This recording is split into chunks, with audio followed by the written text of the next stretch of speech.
Letters from no one.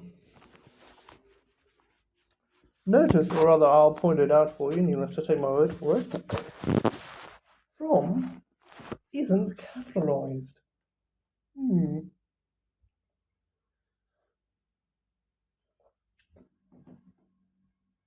I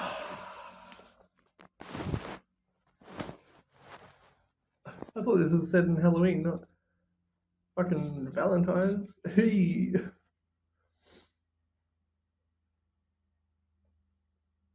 The escape of the Brazilian boa constrictor earned Harry his longest ever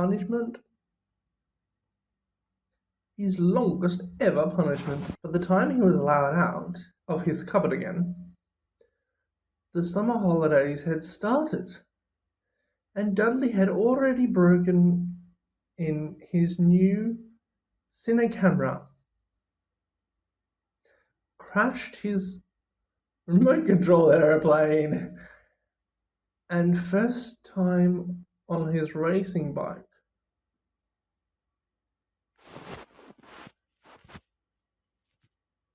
Knocks down old Mrs. Fig as she crossed Privet Drive on her crutches.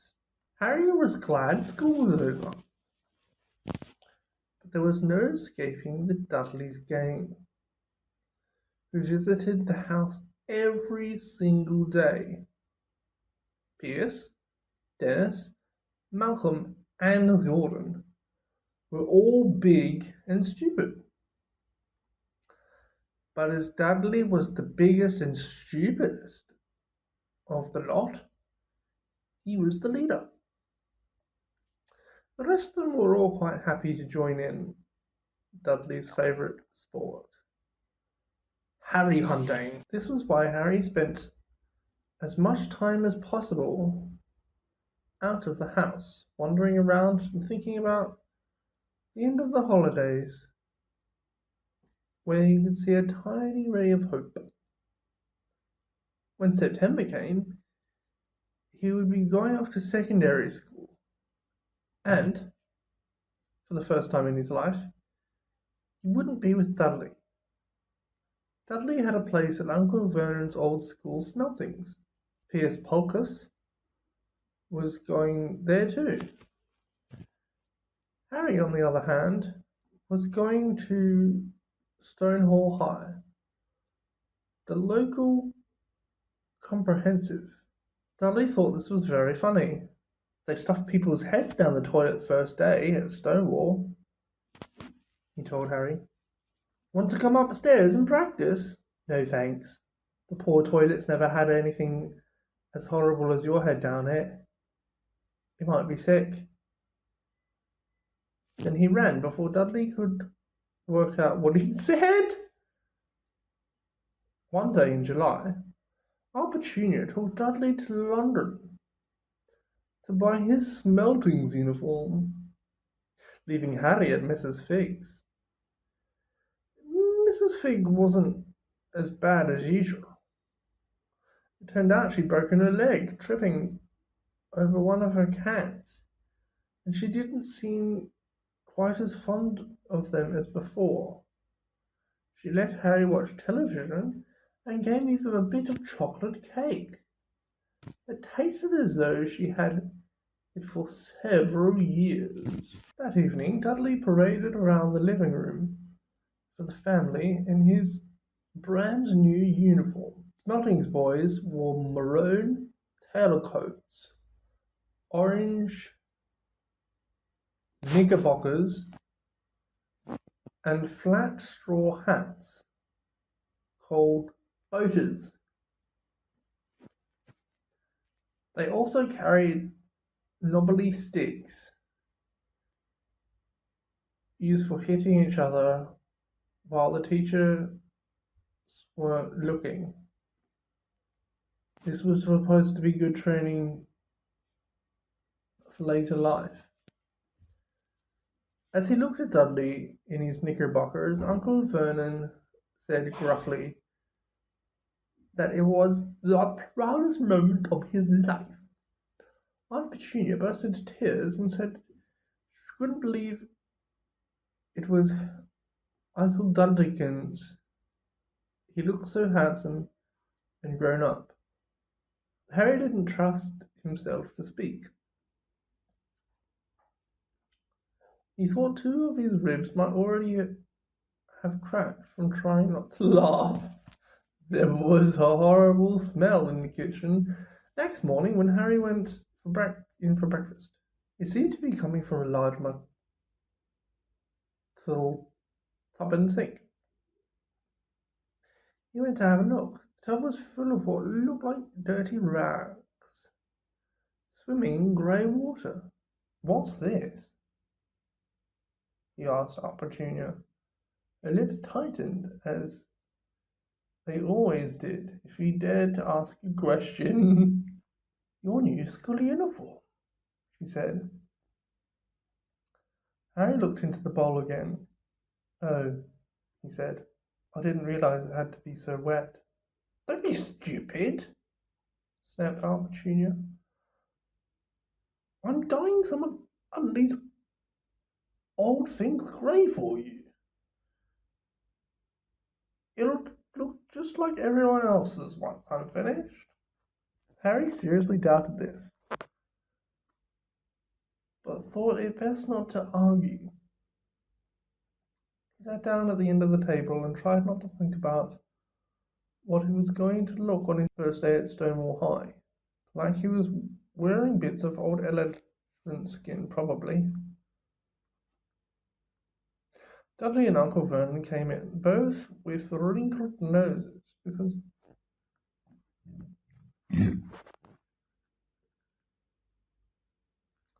of the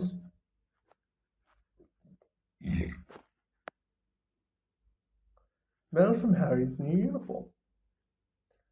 Uncle Vernon opened his newspaper, as usual, and Dudley banged his smelting stick,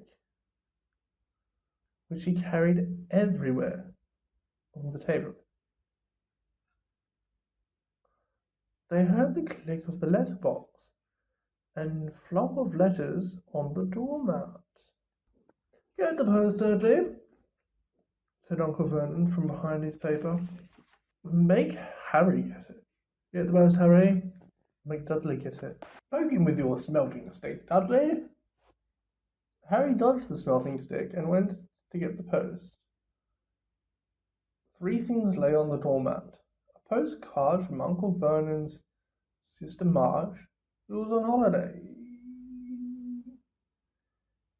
Who was holidaying on the Isle of Wight, a brown envelope that looked like a bill, and a letter for Harry. Harry picked it up and stared at it, his heart twanging like a giant elastic band. No one ever in his whole life had written to him. Who would? He had no friends, no other relatives. He didn't belong to the library, so he'd never even got rude notes asking for books back. Yet there it was, a letter, addressed so plainly there could be no mistake. Mr. H. Potter, The Cupboard Under the Stairs, 4 Privet Drive, Little Whinging, Surrey. The envelope was thick and heavy, made of a yellowish parchment, and the address was written in emerald green ink. There was no stamp. Turning the envelope over, his hand trembling, Harry saw a purple wax seal bearing the coat of arms: a lion, an eagle, a badger, and a snake surrounding the letter H.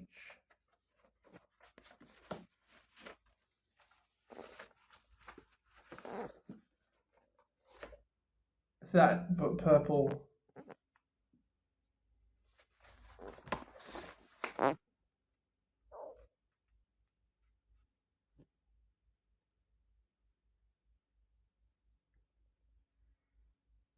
Hurry up, boy! Shouted Uncle Vernon from the kitchen. What are you doing? Checking for letter bombs? He chuckled at his own joke. Oh, Harry went back to the kitchen. Still staring at his letter, he handed Uncle Vernon the bill and the postcard, sat down and slowly began to open the yellow envelope. Uncle Vernon ripped open the bill, snorted in disgust, and flipped over the postcard. "Marge's ill," he informed Aunt Petunia. "Ate a funny whelk." "Dad," said Dudley suddenly. "Dad, Harry's got something." Harry was on the point of unfolding his letter, which was written on the same heavy parchment as the envelope, when it was jerked sharply out of his hand by Uncle Vernon. "That's mine," Harry said, trying to snatch it back. "Who'd be writing to you?" sneered Uncle Vernon, shaking the letter open with one hand and glancing at it. His face went from red to green faster than a set of traffic lights. And it didn't stop there. Within seconds, it was the greyish white of old porridge. "Petunia," he grasped. Dudley tried to grab the letter to read it, but Uncle Vernon held it high out of his reach. Aunt Petunia took it curiously and read the first line. For a moment it looked as though she might faint. She clutched her throat and made a choking noise. "Vernon! Oh my goodness, Vernon!" They stared at each other, seemingly to have forgotten that Harry and Dudley were still in the room. Dudley wasn't used to being ignored.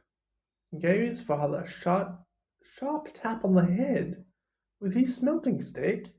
"I want to read that letter," he said loudly. "I want to read it," said Harry furiously, "as it's mine." "Get out, both of you," croaked Uncle Vernon, stuffing the letter back inside its envelope. Harry didn't move. "I want my letter," he shouted. "Let me see it," demanded Dudley. "Out!" roared Vernon. He took both Harry and Dudley by the scruffs of their neck and threw them into the hall, slamming the kitchen door behind them. Harry and Dudley promptly had a furious but silent fight over who would listen at the keyhole. Dudley won, so Harry, his glasses dangling from one ear, lay flat on his stomach, listening at the crack between the door and the floor. Aunt Petunia was saying in a quivering voice, "Look at the address. How could they possibly know where he sleeps? You don't think they're watching the house? Watching? Spying? Might be following us," muttered Uncle Vernon wildly. "But what should we do, Vernon? Should we write back? Tell them we don't want?" Harry could see Uncle Vernon's shiny black shoes pacing up and down the kitchen. "No," he said finally. "No, we'll ignore it. If they don't get an answer, yes, but that's best." We didn't do anything. But I'm not having one in the house, Petunia. Didn't we swear when we took him in we'd stamp out the dangerous nonsense? That evening, when he got back from work, Uncle Vernon did something he'd never done before. He visited Harry in his cupboard. "Where's my letter?" said Harry the moment Uncle Vernon had squeezed through the door. "Who's writing to me?" "No one." "It was addressed to you by mistake," said Uncle Vernon shortly. "I burnt it." "It was not a mistake," said Harry angrily. "It had my cupboard on it." "Silence!" yelled Vernon, and a couple of spiders fell from the ceiling. He took a few deep breaths and then forced his face into a smile, which looked quite painful. Yes, Harry, about this cupboard. Your aunt and I have been thinking you're really getting a bit big for it. We think it'd be nice if you moved into Dudley's second bedroom." "Why?" "Don't ask questions," snapped his uncle. "Take the stuff upstairs now." The Dursleys' house had 4 bedrooms, one for Uncle Vernon and Aunt Petunia, one for visitors, usually Uncle Vernon and Sister Marge, one where Dudley slept, and the other where Dudley kept all his toys and things that wouldn't fit into his bedroom. It only took Harry one trip upstairs to move everything he owned from the cupboard to this room. He sat down on the bed and stared around him. Nearly everything in there was broken. The month-old cine camera was lying on top of a small working tank. Dudley had once driven over next door's dog.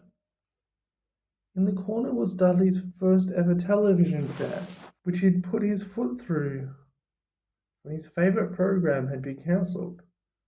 There was a large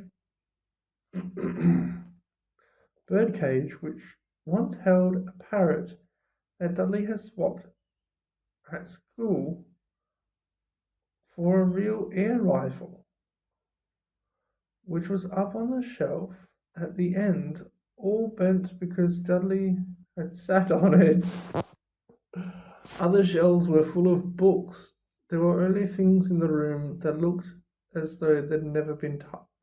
From downstairs came the sound of Dudley bawling at his mother. "I don't want him in there! I need that room! Make him get out!" Harry sighed and stretched out on the bed. Yesterday he'd have given anything to be up here. Today he'd rather be back in his cupboard with that letter than up here without it. Next morning at breakfast, everyone was quiet. Dudley was in shock. He screamed, whacked his father with his smelting stick on purpose, kicked his mother, and thrown his tortoise through the greenhouse roof. That he still didn't have his room back. Harry was thinking about this yesterday, bitterly wishing he'd opened the letter in the hall. Uncle Vernon and Aunt Petunia kept looking at each other darkly.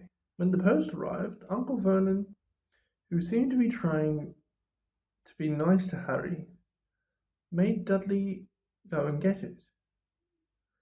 They heard him banging things with his smelting stick all the way down the hall. Then he shouted, "There's another one! Mr. H. Potter! The smallest bedroom, 4 Privet Drive!" With a strangled cry, Uncle Vernon leapt up from his seat and ran down the hall, Harry right behind him.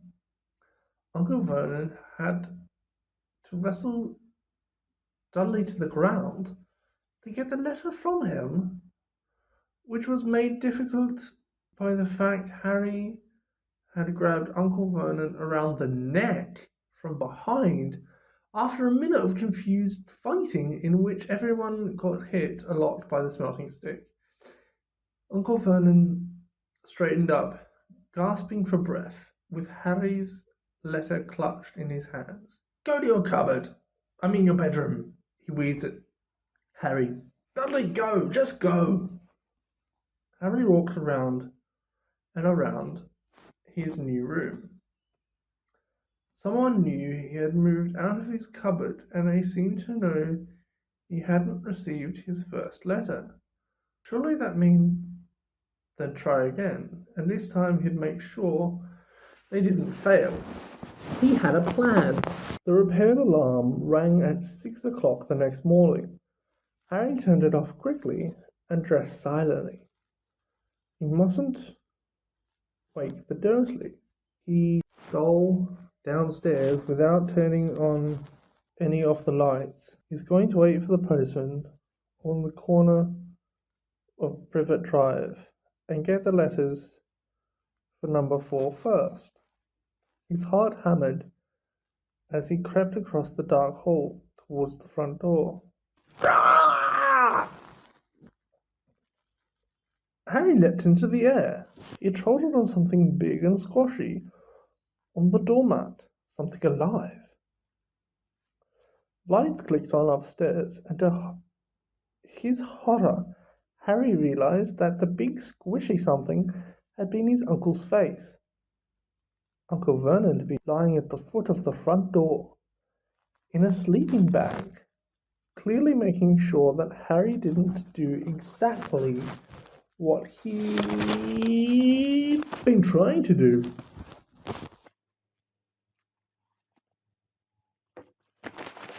He shouted at Harry for about half an hour, and then told him to go make him a cup of tea.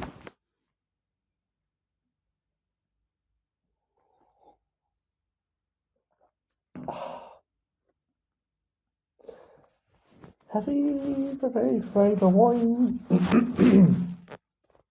Harry shuffled miserably off into the kitchen, and by the time he got back, the post had arrived right into Uncle Vernon's lap. Harry could see 3 letters addressed in green ink. "I want—" he began, but Uncle Vernon was tearing the letters into pieces before his eyes. Uncle Vernon didn't go to work that day.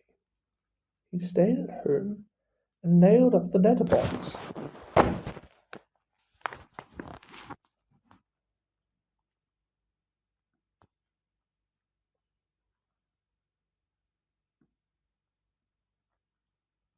See?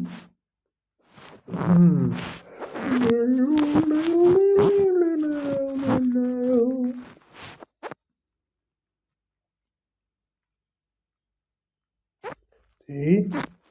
He explained to Aunt Petunia through a mouthful of nails. True? You can't deliver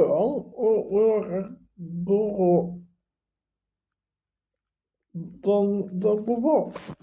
I'm not sure that'll work, Vernon. Are these people's minds work in strange ways, Petunia? They're not like you and me, said Vernon, trying to knock in a nail with a piece of fruitcake Aunt Petunia had just brought him. On Friday, no fewer than 12 letters arrived for Harry.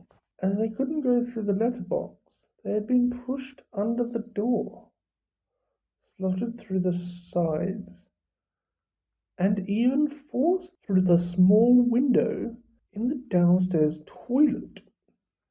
Uncle Vernon stayed home again. After burning all the letters, he got a hammer and nails and boarded up the cracks around the front and back doors so no one could go out. He hummed.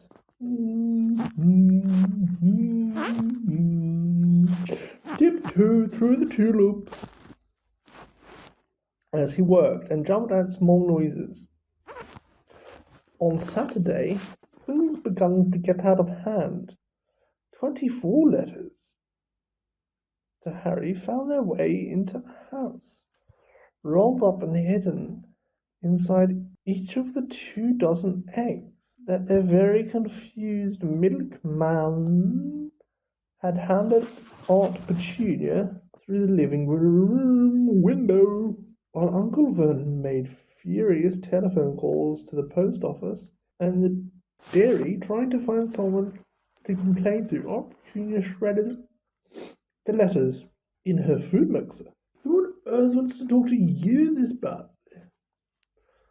Dudley asked Harry in amazement. On Sunday morning, Vernon sat at the breakfast table, looking tired and rather ill, but happy. No post on Sundays, he reminded them happily, as he squatted on the way on his newspapers. No damn letters today! Oh, fuck me. So fucking itchy. Something came whizzing down the kitchen chimney as he spoke, and caught him sharply on the back of the head. Next moment, 30 or 40 letters came pelting down off the fireplace like bullets. The Dursleys ducked, but Harry leapt into the air, trying to catch one. Out! Out! Uncle Vernon seized Harry around the waist and threw him into the hall. When Aunt Petunia and Dudley ran out with their arms over their faces, Uncle Vernon slammed the door shut. They could hear the letters still streaming into the room, bouncing off the walls and the floors. That does it, said Uncle Vernon, trying to speak calmly, but pulling great tufts out of his moustache at the same time. I want you all back here in 5 minutes, ready to leave. We're going away. Just pack some clothes, no arguments. He looked so dangerous with half his moustache missing that no one dared argue. 10 minutes later, they had wrenched their way through the boarded-up doors and were in the car, speeding towards the motorway. Dudley was sniffling in the back seat.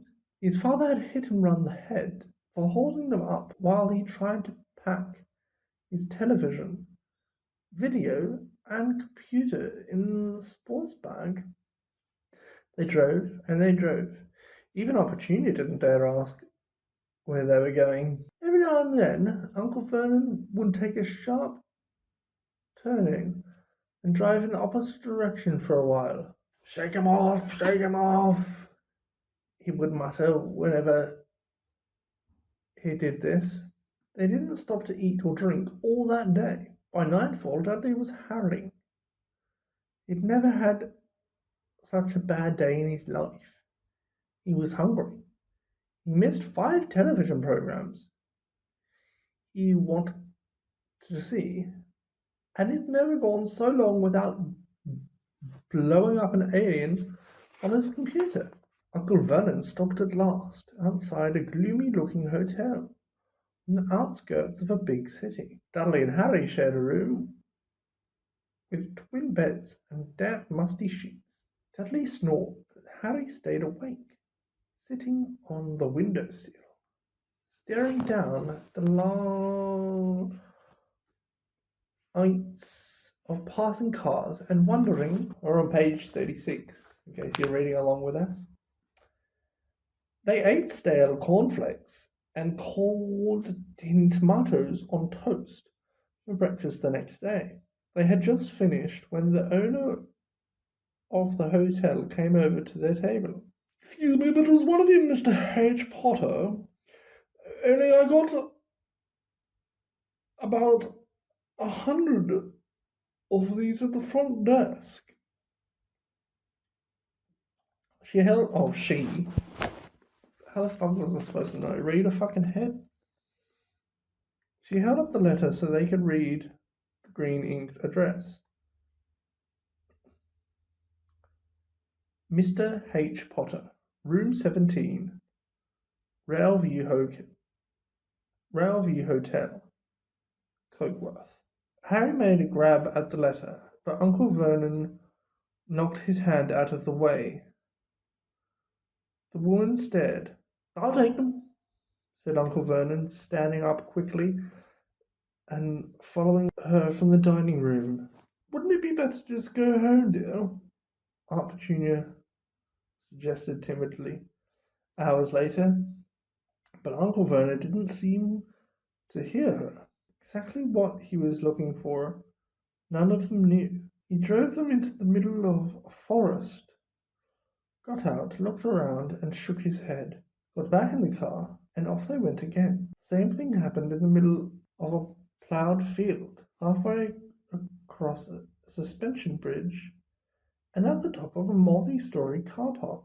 "Daddy's gone mad, hasn't he?" Dudley asked Aunt Petunia, dullly late that afternoon. Uncle Vernon had parked at the coast, locked them all inside the car, and disappeared. It started to rain. Great drops beat on the roof of the car. Dudley sniveled. "It's Monday," he told his mother. "The Great Humbero's on tonight. I want to stay somewhere with a television." Monday. This reminded Harry of something. If it was Monday, and you could usually count on Dudley to know the days of the week because of the television, then tomorrow is Tuesday. Then tomorrow, Tuesday, was Harry's 11th birthday. Of course, his birthdays were never exactly fun. Last year, the Dursleys gave him a coat hanger and a pair of Uncle Vernon's old socks. Still, you weren't 11 every day. Uncle Vernon was back, and he was smiling. He was also carrying a long, thin package, and didn't answer Aunt Petunia when she asked what he'd bought. "Cocaine?" Probably not.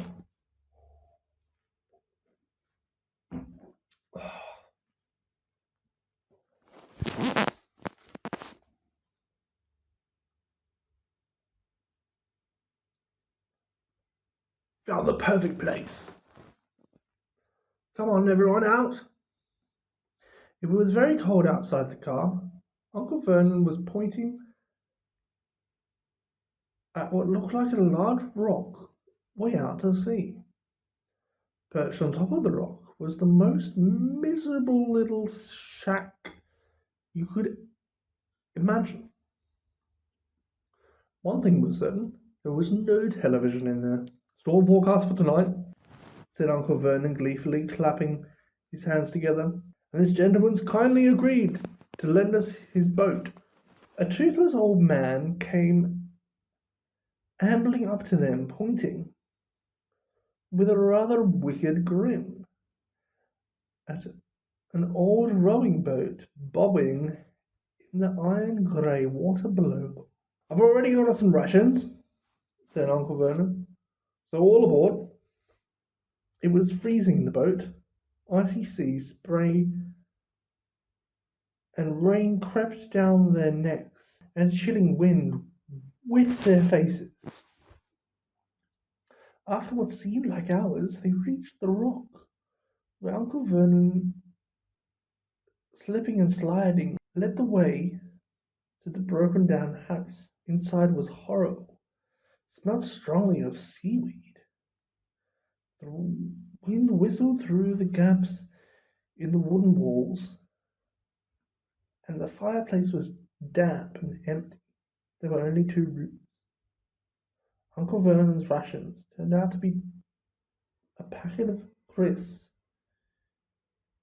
each and 4 bananas. He tried to start a fire, but the empty crisps packet just smoked and shriveled up. "Could do with some of those letters now, eh?" he said cheerfully. He was in a very good mood. Obviously, he thought nobody stood a chance of reaching them here in a storm to deliver post. Harry privately agreed, though the thought didn't cheer him up at all. As night fell, the promised storm blew up around them. Spray from the highways splattered the walls of the hut, and a fierce wind rattled the filthy windows. Aunt Petunia found a mouldy blankets in the second room, and made up a bed for Dudley on the moth-eaten sofa. She and Uncle Vernon went to the lumpy bed next door, and Harry was left to find the softest bit of floor he could and curl up under the thinnest, most ragged blanket.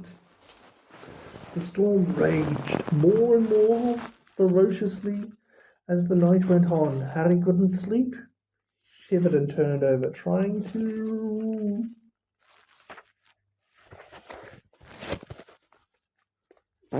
get comfortable. He stomach rumbling with hunger. Dudley's snores were drowned by the low roars of thunder. Started near midnight. The lighted dial of Dudley's watch, which was dangling over the edge of the sofa on his fat wrist, told Harry he'd be 11 in 10 minutes' time. He lay and watched his birthday tick nearer, wondering if the Dursleys would remember at all, wondering where the letter writer was now. 5 minutes to go. Harry heard something creak outside.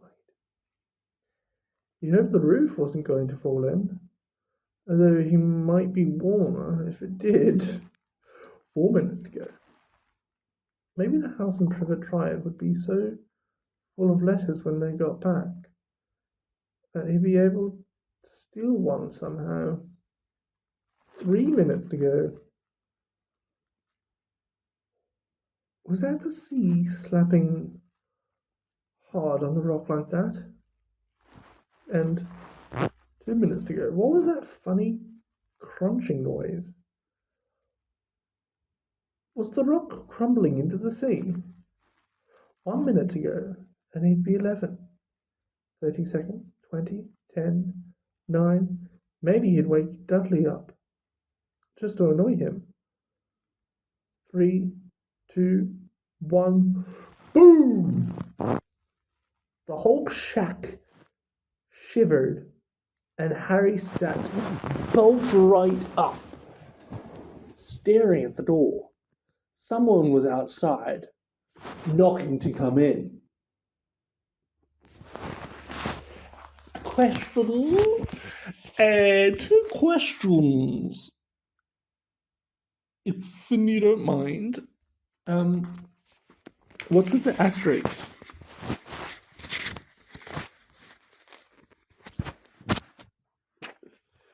If you know how books are made and why the asterisks are there, please tell me. Because my thought is like this is a newer edition, and like previously the page ended here. But then why is some of the asterisks at the bottom of the page? Is it like a quotation mark or brackets thing between these two asterisks? Asteroid? Between these two asteroid? That just added that part in there? I don't know. Leave me a comment. I'd love to read it. Also, what's a cine camera? Because Dudley got a cine camera and a video recorder for his birthday. So, is one of them still and the other one's moving? One of them analog, the other one's digital?